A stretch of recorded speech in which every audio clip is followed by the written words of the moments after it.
موجوع من اللي بشوف انا في الدنيا، مش عارف افرح لو ثانية، اصل الهموم مرة والتانية جاية لي عليا، ودموع بتنزل من عيني وبموت، ومش طالع ليا انا صوت، اتحولت ايوه الجبروت، بقيت وحش في الدنيا. متضايق من اللي كانوا عاملين اصحابي، اللي بيحكوا عليا انا في غيابي، اللي بجد كده يا احبابي كسرتوني. مش رايق مزاجي دايما متعكر، وقلبي عمال يتدمر، وروحي خالص بتزمر موتوني. ماشي انا في طريق موش طريقي، وبقيت شرير او حقيقي، وما في الزميل وحتى صديقي غدر بيا. ما جاش الفرح مرة ده لو يوم، وعمال بزيد انا في هموم، والهم عليا بقى كوم، ما فرحت الثانية. يا قلبي خفي بقى علشان خاطري، لان بجد نفذ صبري،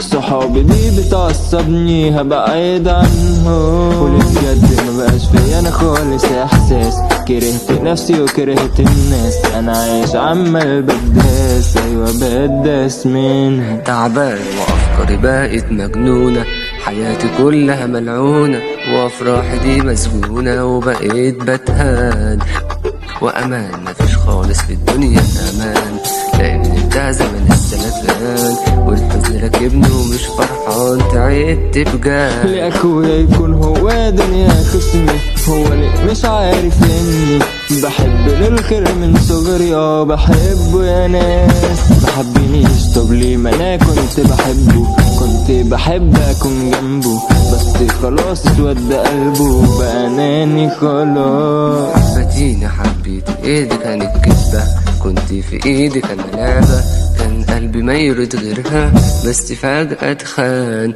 وخيانة بتجر وراها خيانة، وأنانية وبقيت تعبانة، يلا غريبة يا زنانة، ده انت مالكش أنا. يا حبيبي ليه سبتني انا لوحدي، كنت بحبك انا وربي، هبعد بس مش ذنبي، اصل انت اشتاق. البعد تعبني انا وحيرني، وفي وقت قصير غيرني، طب ايه بقى يصبرني، تعبت بأمان. تعبت من الأسوأ اللي بقت في العالم، صحابي بتقول إن أنا ظالم، مع إن والله جوايا كاتم جرح أنا كتير، والجرح ملوش أي علاقة بخياطة، الدكتور قال لي ببساطة إني بموت أنا كالعادة، وتوقف التفكير. غلطان إني بجد وثقت فيكو، إني ما قلتش كلام عليكو، إني كنت في مرة حواليكو يا هاتي، ومعقول إن اليوم ما فيهوش أي جديد، عايش حياتي أنا الوحيد،